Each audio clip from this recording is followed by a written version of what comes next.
It feels like we're frozen, right? But we're totally not.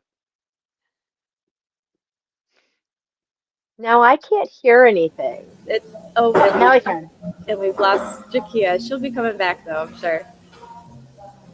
Um, I think I might switch to my laptop. I didn't know. okay, Well, I'll just stay. We're good. We're good. We'll we're stay. live now, so whatever you want to do is going to be on camera for We're everybody. good.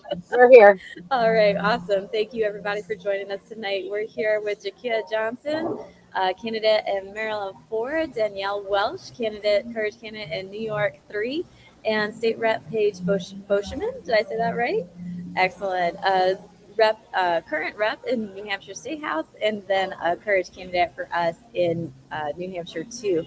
And today we are talking about reproductive justice, health, rights, all of those good things that we see being eroded day by day. So, ladies, what I would love to do is have you go around, just going to go around the table and share your experience with this field. You've all been working in and around it for a long time. Jakia, why don't we start with you? Yeah, so my name is Jakia Johnson. Like Kiara said, I'm running for Congress in Maryland's 4th Congressional District. And my background is in healthcare administration and then policy, mainly reproductive justice policy. I've worked with our state legislature for several years to formulate and pass and then implement policy, mostly in the reproductive justice space.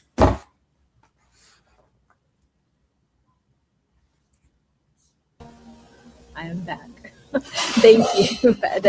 It's a lot of the how the sausage gets made in terms of what policy gets established and brought to the floor, brought into politics is it's not very well known. So we're going to come back to that in just a second. Paige, why don't you jump in next?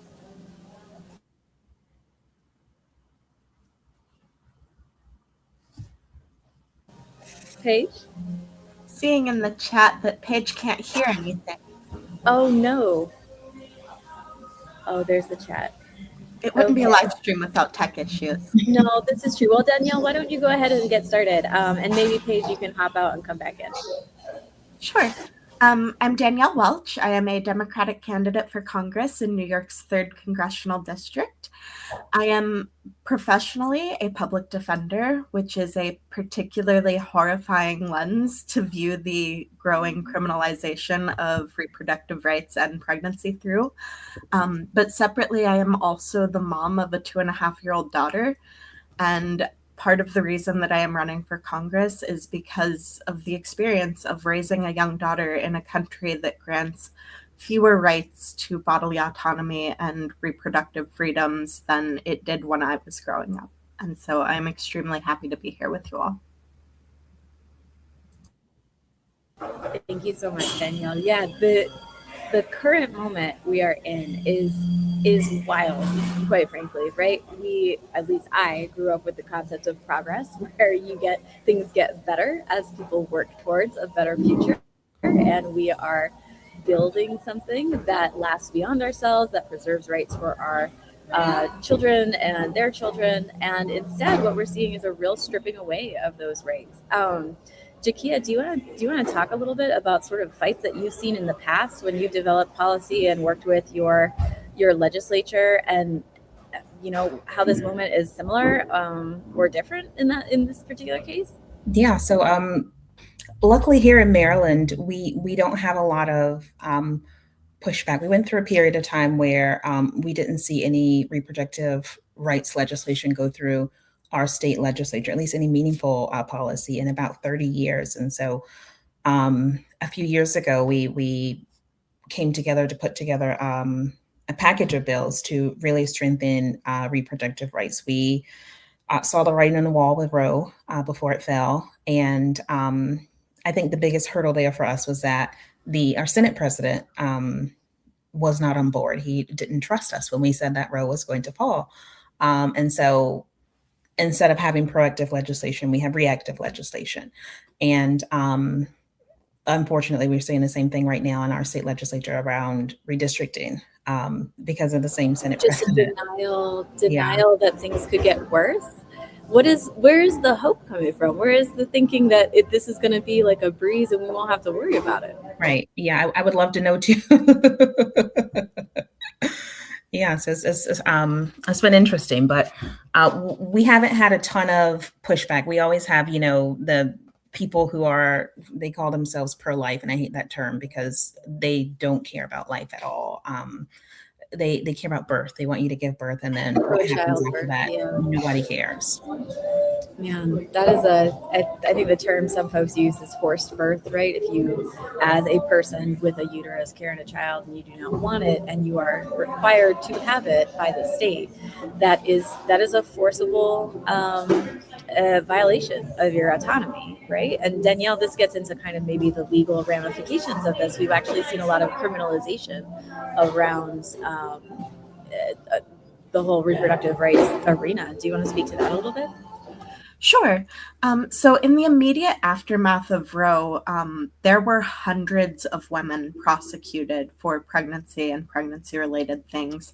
The most common area where you see it is claims of child abuse, often for substance use issues, which is particularly upsetting because there's a lot of medical consensus that the best way to treat those issues is through medical treatment, not incarceration and prosecution, and it actually really deters a lot of women from seeking the prenatal care that they should get. But the other thing that is pretty horrifying is that we've also seen reports coming out. The Marshall Project did a fantastic article about thousands of women who were prosecuted and had Child Protective Services investigating based on drug tests that often were reflecting drugs that women got during the process of delivery. So those epidurals they give you, they are full of things like fentanyl, and you see the problem. So it's really horrific that both perfectly normal things and also things that are tragic, like miscarriages of badly wanted pregnancies, are being compounded with state violence and coercion in ways that they simply were not at this scale when we still had Roe. That's an incredible story. So women will get epidurals and then be tested for the drugs in the epidurals, and that would be used to justify the removal of their children. Yes. So the Marshall Project has actually published at least 2 articles on this. It happens most frequently in the states you'd expect, but it's something that's a risk everywhere. And a lot of times the women don't even consent to the drug testing that is done. Pregnancy is generally one of the areas where you have less freedom to consent to things than just about anything else, in addition to being one of the only areas of healthcare that the government feels the need to regulate and criminalize instead of, guaranteeing healthcare for everyone. When I myself was giving birth, I was not allowed to even eat for 3 days until I, had a small tear fest and convinced the doctor that a sandwich was in fact the way forward, and I was right. So it's just really interesting to see that, there really is this push to criminalize medical outcomes that women have no control over, in addition to restricting their choice, which of course is a horrible thing that we should be pushing back with as much ferocity as the forced birth movement has been trying to take it away. But it really does speak to the culture in this country that women are unfortunately seen on a spectrum of human to convenient incubator. And some of the more tragic stories that we've seen after Roe fell, like those of Nevaeh Crane and Adriana Smith, where women are dying preventable deaths or being denied even a dignified death and forced to continue growing this pregnancy, is just a really, really horrific thing to be going through. So yeah, it is just a gross misuse of state power to be restricting our rights in this way. Let me just state the obvious here. Women are people, all of us, individuals with human rights. That's what we get. That is how we are approaching this conversation, as if we are indeed people with rights and bodily autonomy. So for all of you joining us here, that is going to be the framework of this conversation. If you've got other ideas, this is not the conversation for you. But Paige, you've worked with lots of these human women like us, right? Over a long career. So tell us about that. Well, I'll tell you a little. So, I have been a nurse since 2010. I started by working on a very high risk, in a high risk atmosphere with women, with maternal substance use, and took care of their infants, when they were born, the ones who were potentially withdrawing. I then went on the total other side and I worked under the midwifery model for 5 years. So I worked at a freestanding birth center where I did not have to engage in obstetric violence, which is the term we're now calling it, but we always knew there was something going on. And that's where I realized I did not want to be a midwife at all in any way, because I don't like it when the baby is born, because I don't want to be responsible for that. I mean, I was good. I was safe. Like all those people out there who had me as your nurse, you were good. But I'm much more of a prenatal and postnatal, and a lot of the type of work that I have done has been in the sphere of prevention and education, because there are so many difficult outcomes, that happen in the postpartum period. And we talk a lot, I think, in this space about postpartum screening and postpartum support, and that's great, we need to, but so much of what we're trying to work on in the postpartum period happens during birth and could have been prevented during pregnancy with a different infrastructure of support, education, peers. I mean, I'm sure the folks on this call, there's all kinds of things we could be doing. And so I am much more of a public health type nurse, and I'm very, very focused on the prenatal period. And even before that, as the time that we should be focusing on to improve like reproductive outcomes. Absolutely. And let me just say, I might be the only person without kids on this call, but I was a biologist, and pregnancy is metal as hell. Not only are we human beings with like autonomy, right? But pregnancy is a hard and dangerous thing. It's really bad. And like there's absolutely a racial component to the outcomes in the system. I think For sure. Black maternal health is far, far worse than white maternal health. And these are, I mean, you don't just think that, that's a fact. Yes, that is a fact. I don't have the exact numbers, but you're correct, right? And so it is a scary process. It's a scary thought to have no support and to have the state demand that you go through this incredibly vulnerable time, which can be harmful to you as a person. And then just to watch the rollback of the capacity to make decisions, to have legal protections, to make those choices yourself. It's a moment where, I mean, I know a lot of folks are thinking, what do we do? Jakia, if I can turn it over to you to talk about it. You've worked on kind of solutions in the here and now for quite a while, right? Where do people begin? Yeah, so I think I always say when we see challenges to abortion, it's not just abortion. It never is just abortion. When it was Roe, it was autonomy. Essentially, it was the right to make decisions about your own body.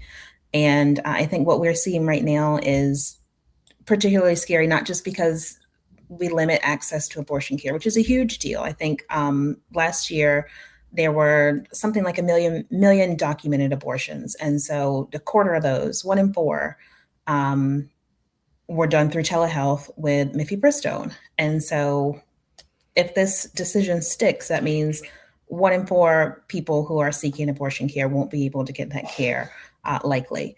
And that all on its own is a huge deal. But then when you think about the underlying piece of this is that the Supreme Court is essentially challenging the FDA. The FDA was created because the courts recognize that they don't have the capacity to make decisions about science-based things, about medical things. And so if they choose to make this decision stick, then we also are saying that the FDA's scientific judgment essentially doesn't matter. The courts know more than the FDA does, and that's really scary.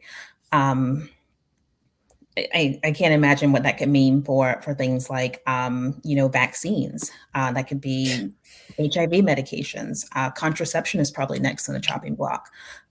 Gender affirming care. There's so many, like it's just a snowball effect. There's so many things that could go terribly wrong from this decision.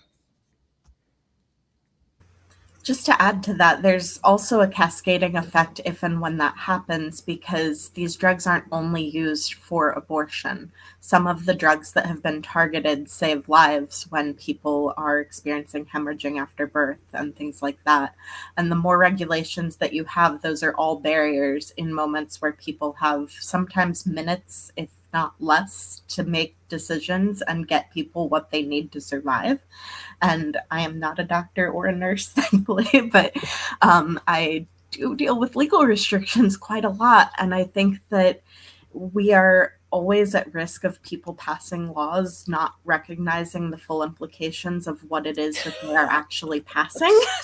And, you know, even beyond that, we're seeing these impacts where people that were already in healthcare deserts are now having even more trouble finding doctors and prenatal care because doctors are fleeing these areas where they can't ethically practice. And so it really is just like you drop a pebble in the water and watch the circles expand. The harm doubles in on itself countless times, and it is a very, very dangerous situation.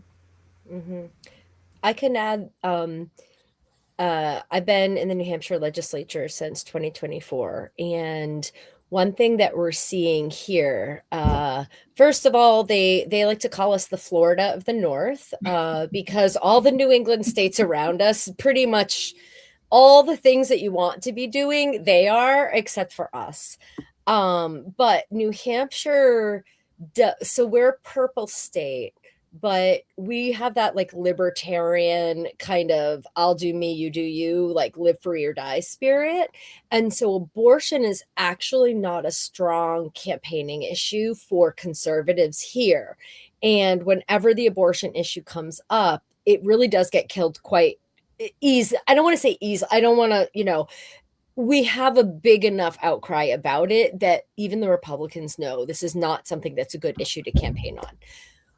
But with that being said, they are trying to chip away at our reproductive rights every other way. Like, I think I testified against 5 to 10 bills last year that were small ways, right? We're trying to make sure you can't take a child, a minor, out of state to go get an abortion. They're trying to pass a bill about the conscientious objection of obstetric providers.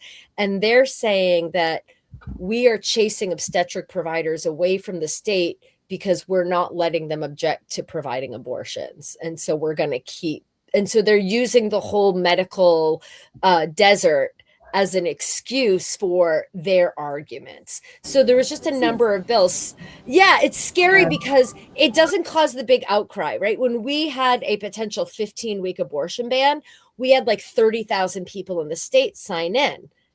But when you have these little things that are just tiny little pieces, I would be one of the only ones testifying because people just don't pick up on it. You can't catch it. And I think one thing that I do want to just call people's attention to is that this is a political movement and people use these tactics to achieve their goals, right? And, Jakia, your story about the state senator is so telling, or the state Senate leader is so telling, where he simply rejected the idea that this work could chip away at the rights and at the protections that we had, that there weren't enough people to preserve those, right? But it's the inaction and the apathy, because what happens on the other side of the equation, at least in Colorado, where it's pretty easy to amend the Constitution, folks try and pass a personhood amendment every 2 years. It's on the ballot. They keep showing up, and they will argue that there's, that this must be done, that it has to be done this time. They do not stop. There is not, this is a mission that they are quite literally sometimes handed from God to do. And there has to be that same sort of passion for preserving the rights of, again, human women, right? Into that concept. So how did this play into your decision to run? What is something that you would change or advance if you were elected to office in the midterms? What are you hoping to achieve? And Paige, let's start with you, and then we'll go to Danielle and back to Jakia. Yeah, I mean, I always kind of fall into maternal health. and mental health. And when we talk about a lot of this, a lot that I go to is the mental health, the emotional impact, right? Because even when you have these experiences happening where women are potentially going to have physical harm, and then they don't, like, they end up being safe, they still have an emotional scar there. So I end up doing a lot that has to do with that. But I I see reproductive health. We have the alarms now, but way before that even happened, I've seen how it affects the rest of our reproductive health, all the way from menarche to menopause. And so when I think of reproductive health, I've always had that wide scale. Abortion is the one that is most concrete, that is like right in our faces and that people are fighting about. But I think that that's also a good distraction from, like we said, all the other pieces that they are not addressing. And so two things that are maybe adjacent to this, but I see under the same spectrum, is overall research on women's health, because I think that our reproductive organs are anything that has to do with our reproductive organs, we don't study. Right. I mean, And so endometriosis, I think 10% of women, and basically no money for it. PCOS, endometriosis. We don't know why people go into preterm labor. We don't know why water breaks early. We don't know how to stop preeclampsia, right? All of these things. And so women's health research overall is very important. But another thing that I have really, really kind of centered as a huge part of my work is paid family medical leave. Because again, as a part of your reproductive health, there are some states, right, where you can get some days off when you have a miscarriage. You get paid time off. These are reproductive rights. Absolutely. And the ability to have the time off we need when we're pregnant, to take the time that we need to have our baby, and then have that time to care for them and care for ourselves and heal. That is the foundation of when a lot of us want to start a family, that's the foundation of it. So for me, paid family medical leave is actually a really big piece of our reproductive rights here.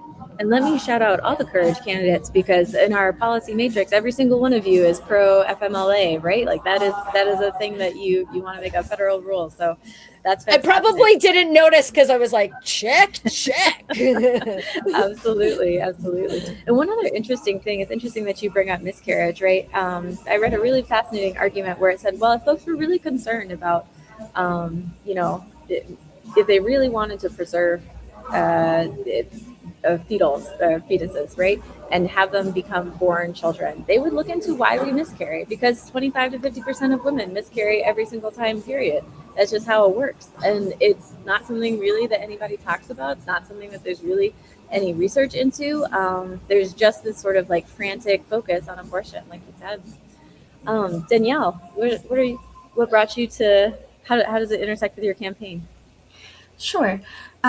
So as I mentioned, part of my decision to run is the experience of being a mom in this country. And specifically, I think that it is very important that the people who are legislating these issues actually understand what they are talking about. We currently have more millionaires than moms in Congress, and I believe that's been true for quite a while. Yeah. That's a great line. I'm just like, it's a great, yeah.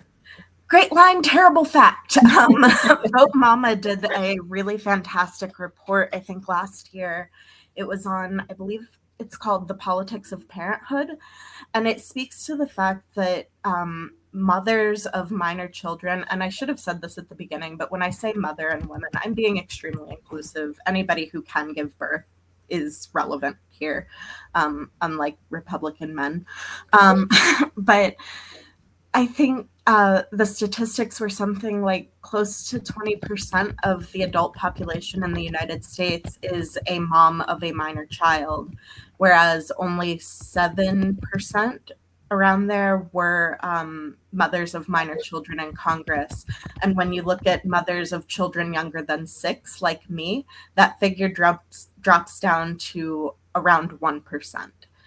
And then even if you take away the framing of parenthood, because obviously these are issues that affect not only people who have had children, but people who want to have children, people who don't want to have children, women as a whole are wildly underrepresented in Congress, whereas more than 50% of members of Congress are millionaires.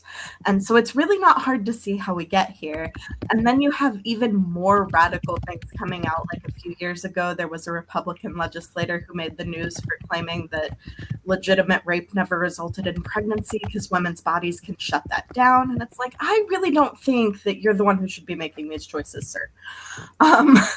But then as a secondary thing, something that is very, very important to me as a candidate is ensuring that we are guaranteeing healthcare rather than criminalizing it.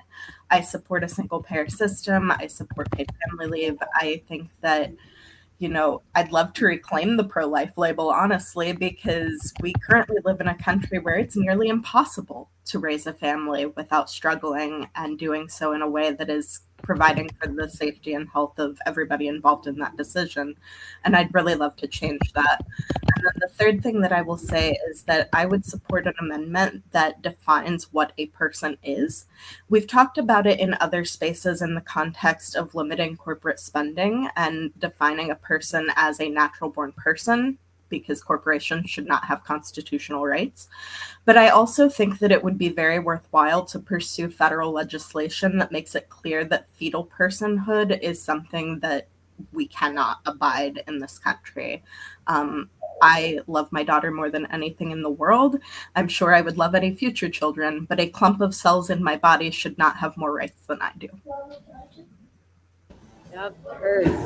And the question that I have somebody mentioned the autonomy piece in the chat, and you know, this is a question that kind of stops people in their tracks, right? At what point do I become less of a person than the clump of cells, as you said, Danielle? And let me just shout out the universal healthcare piece as well. Courage candidates also very solid in supporting universal healthcare for everybody there.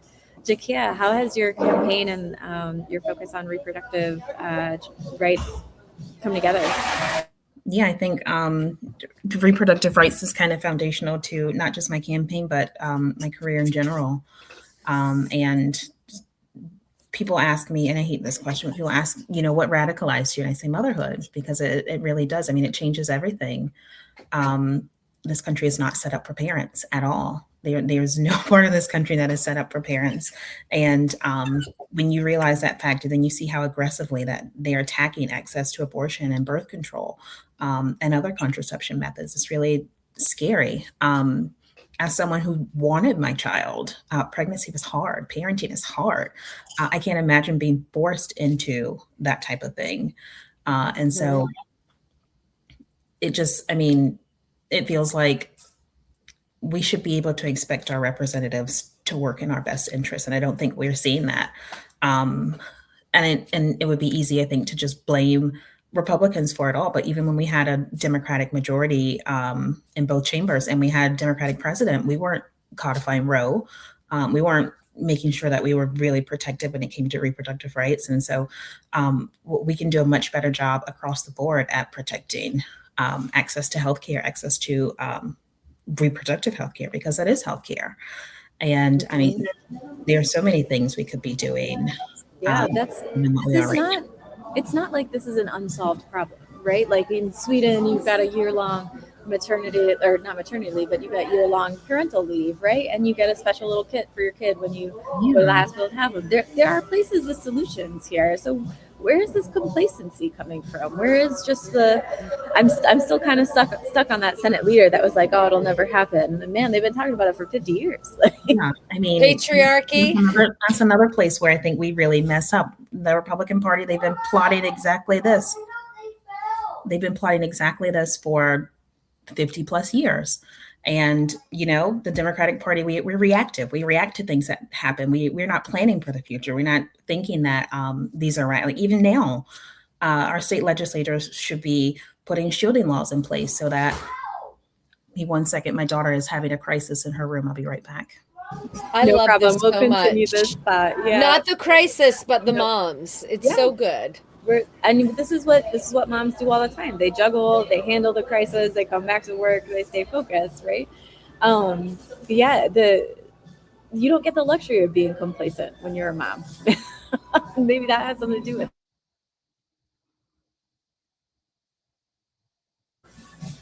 Paige, do you have thoughts on the complacency? You've talked about how you're showing up when there are moments when no one else will, right? What keeps you vigilant, and what's missing from the legislatures now? I mean, like integrity, courage. What is actually missing? And I think, and I know we're talking reproductive rights, but we're also talking about being moms now. And actually this week and next week, I am kind of doing a little initiative in my campaign that I'm calling Page for Parents, where I am just highlighting all the things that I've done and want to do for parents, but really, really driving home how important it is to have parents representing us. And in the New Hampshire legislature, we have 400 representatives, and that is way more than we need. But despite that, I cannot, off the top of my head, think of one other person I know with school-age children. There are people with infants and like toddlers. There are people with late high school, college. I cannot think of people with kids in, like, my kids are 7, 11, 13. And then we ask, well, why don't we have paid leave? Why don't we have childcare fixed yet? You know, I was talking to the party last year when I wanted to submit some childcare and paid leave bills, and I was told that we're going to have a 10-year plan. What? To get to childcare for the leaders of your state, not even the actual people in your state. No, the leader's telling me this about what the plan is. Man, everybody's got to go to school this year. You gotta get your kids. But this is the thing. When you have a legislature made up of people who had kids in a time where they could afford a single family income, they do not understand what it feels like to not be able to leave your house to go to work because you have children there to take care of. They don't truly get paid leave and childcare because, let's be honest, it's a woman's problem. It's optional. These are women's problems. Wives are right? pretty great. They handle a lot of the burden, right? For a lot of these. Well, but even people who are moms that are legislators, they didn't have to do this. Right? Because they were, whether it was mom or dad home, and let's be honest, it was usually the moms. The women are not in my experience, they don't understand much more either because they didn't deal with it either, even though they were parents. Yeah. Jakia, I want to let you finish your thought. Finish your thought here, and then we'll go to Danielle. Yeah, gosh, I think I forgot what I was talking about, but I agree completely with what Paige is saying. The incumbent that I'm running against has children are older than I am. And so, I mean, it's just the weirdest thing. That's a whole other discussion. Yeah. And, I find myself so many times, like I have my laptop in the carpool line, trying to do campaign stuff because school gets out at 1:45. Most parents are still at work. So, like I said, it's not set up for parents, for families, for moms at all. And being in a place where we're threatening access to birth control and abortion when we already have a society that doesn't support moms is a scary place to be.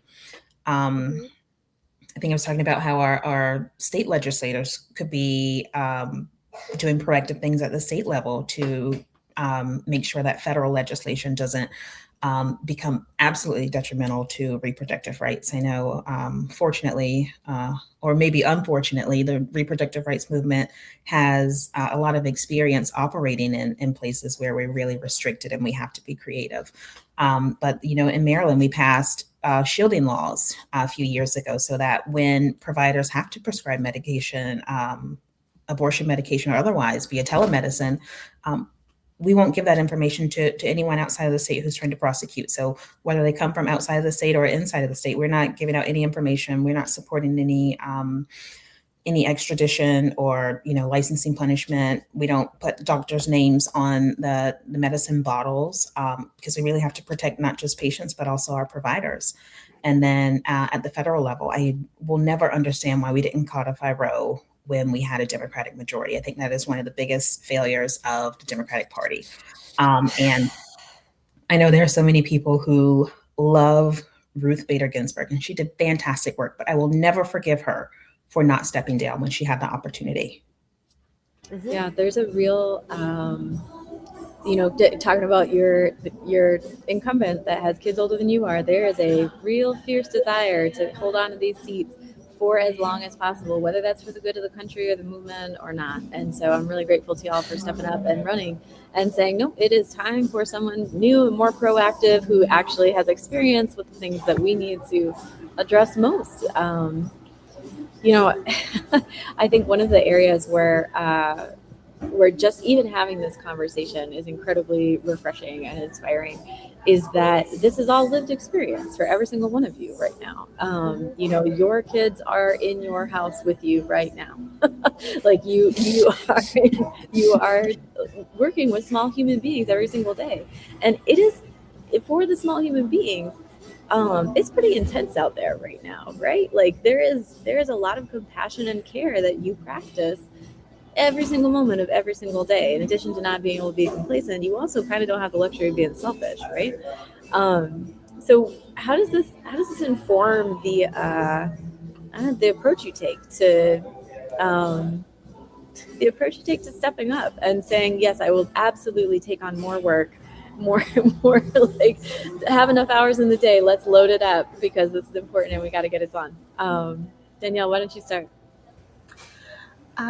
Well, I think that part of the way that this factored in for me was that as a parent of a very, very young human, I honestly feel kind of guilty for having brought her into a world that is crumbling. And I feel like it is very incumbent on me to do everything that I can to ensure that she and all of the other children in this world are growing up into a world that can sustain their life in a healthy and hopefully happy way. I suppose I'm also still not completely recovered from the newborn sleep deprivation. So doing this on, very little sleep, because I also am still working full time in addition to campaigning, which is a whole lot of fun. Really don't recommend it. We make jokes about this, but I mean, this is superhuman level stuff. I don't think folks really recognize how intense motherhood, specifically in a society with zero safety net, is. How scheduled you have to be, how focused you have to be, how you prioritize, right? It's a lot. But then the second piece of this really is that my current representative is simply not doing enough to support reproductive rights. We were talking about complacency and the failure to codify Roe. And to me, the failure is not just the failure to protect the status quo, it is the failure to improve it. I'm running against Tom Suozzi in New York 3. Until 2019, he supported the Hyde Amendment, and he had to be bullied into switching positions on that. And it is immoral, in my opinion, to support an amendment that basically says that your bodily autonomy is contingent upon your income, which is very much what the Hyde Amendment does. And so I think that it is very important to ensure that we have representatives who care about not just protecting the rights that we have in some states at this point, but also that we are expanding that and really doing everything that we can to support reproductive choices, no matter what those choices might be. Well said, Danielle. Paige, do you have something to add on there? I forgot what the first question was. Oh, what keeps you going? I mean, it is weird. It's so funny that you were saying that, because I try not to think about how bad the world, like bringing, like, should I feel bad about bringing my kids into this world right now?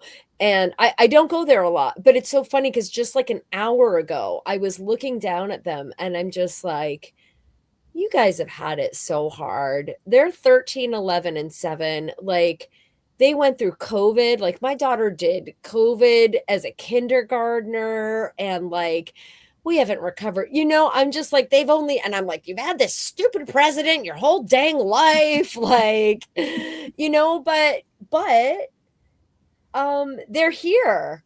And I'm not gonna let it get worse for them. Like, they're not, my daughter just turned 11. She's going through her things. And I'm like, she could get pregnant. Like, as soon as I was like, holy, she could get pregnant, it became real for me. And like, I've done this. I've taken care of people, it became so real. All I have to do is look at her, and like, I have all of my energy that I need. Yeah, absolutely. That's Jakeo, you said you had a daughter too. Yeah, my daughter is 7. And same thing. She, when she was born, I said, I'll stay home for 2 years and then I'm going back to work. Well, she was born in 2018. So right when it was time for her to start daycare, the whole world shut down. And so, life has just been weird for these kids. And nothing is changing for the better. I think we're at a point where, it's hard to operate as a parent. And so I'm going to be tired and stressed anyway. I may as well be tired and stressed working towards something better. Put my energy towards something that can actually make some change. And so that's kind of how I came to being okay with doing this work. It's hard work, but the alternative is just as hard, and it doesn't get us anywhere. My current representative, he'll vote the right way if it comes down to it. But we are the second most Democratic district in the country. We are D+39. We have the freedom to really push for progressive policy. And he has not in 4 years proposed a single policy that would materially improve the lives of normal people. Nothing that would lower costs, nothing that would, improve access to healthcare or childcare or really anything that would change our lives. And, I think that's a crime in a district like this. Like, this is exactly what we should be doing. We should be leading in this space. And so that's something I'm really excited to work towards. I think there's so many things that we could be doing to work for not just the people of this district, but the people of this country. Here in my district, 1 in 4 people are federal workers. And so that just adds another level of complexity to things like parenting. And so I'm just really concerned about what happens if we continue to go in this direction, because it already is really unsustainable. I can't imagine things getting much worse. No, that's true. That's why y'all are in the fight, while you're all showing up with courage to really make a difference here. And I cannot thank you enough for taking on that challenge. We are rolling up on time already, believe it or not. It seems like maybe we need to have another conversation about this at a later day. But guys, I'm going to turn it over to you. Share the thing that you wish people would ask you when they come and talk to you. Y'all talk to a lot of people every single day, and you talk about a lot of the same stuff, I'm sure. But share something that you really wish people knew about you, and then let folks know where to find you. Let's start with you, Danielle, and then Jakia, and then we'll go to Paige to close us out. I'm terrible at icebreaker questions. I put it at the end. We already know each other. Yeah, no, I can't honestly say that there is anything that I'm hoping that people ask me. When I'm going out and talking to people, I'm really trying to listen more than talk. And so I hope that people feel comfortable asking me anything that's important to them. Because ultimately your representatives should be representing you, and your government should be making your life better and ensuring that no matter what sort of human being you are being treated like a human being. And so my entire goal in this race is to help people feel heard and represented, and really imagine what this government could be doing for them if it weren't so busy serving, corporate interests and dark money and all of the various things that have conspired to really suppress the voices of everyday people in this country. So I'm an open book, and I genuinely care about whatever it is that people care about. And if it's something I don't know about, I am happy to learn. And I think that's the bare minimum for being a congressional representative. You can find me on Blue Sky at Vote Welch, which is spelled Welch. It's on the screen. I don't need to spell for you. Like the grape juice, no relation, sadly. I'm also on Instagram at Vote Danielle, because the world didn't want me to have consistent social media handles. And I am also on Facebook at Vote something. Danielle Welch. I'm the only Danielle Welch running against Tom Swassey. Blue Sky's where I am the most often, but definitely get in touch however works for you. Thanks. Thank you so much, Danielle. Yeah, I want people to feel free to ask me anything. I am a firm believer that the people closest to the problems are closest to the solutions. And so there are a lot of experiences that I have, but there are also a lot of experiences that I don't have. And I think that one of the best things we can do moving forward is to co-govern. I think we should be working with our communities to develop policy and to change the way we do things. And so I hope that people will feel comfortable asking me anything. I want to talk to you as much as possible. I am, I think, on all of the social medias except for Twitter or X or whatever we're calling it now. You can find me at Jakia_HQ. We are probably the most on Instagram and Threads. We also have Blue Sky, Facebook. Facebook is scary these days, but we do have Facebook. I think Facebook like purposely puts us in the Republican camps to just rile up the base. But yeah, TikTok, all the social medias, you can find us anywhere. My website is jakiajohnson.com.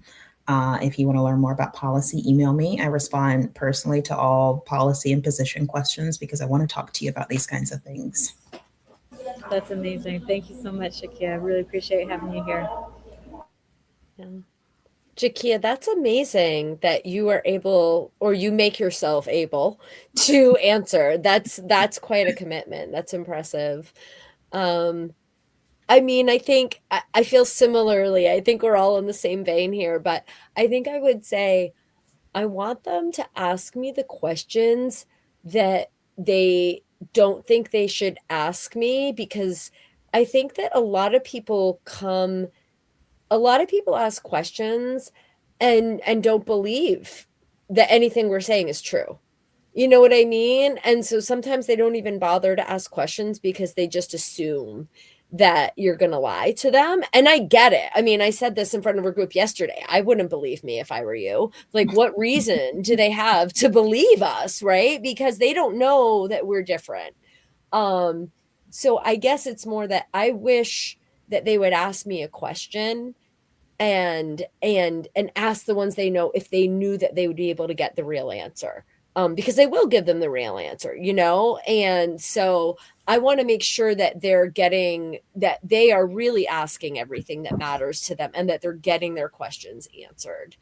And I can be found at page4nh.com, PAIGEFORNH. We're on Instagram, Facebook, YouTube, and TikTok, and some of them are page for Congress, but most are page for NH. I too did not get all the same ones. It was too convoluted. Well, some of mine were page for state rep, so it was like, you know what I'm saying? Yeah. But I would love anybody that wants to learn more. Absolutely. I hope people seek you out. My name is Kira Havens, everybody. I run Citizens Impeachment, and since this Congress doesn't feel like getting its act together and doing anything, these are the folks that are actually going to make it happen on day one of their first term. So go find them on the internet, go ask them tons of questions, and they are real people. I can guarantee that. Real adult human women people. Yep. All right. Thank you all for being here. Thank you. Thank you so much. This has been great.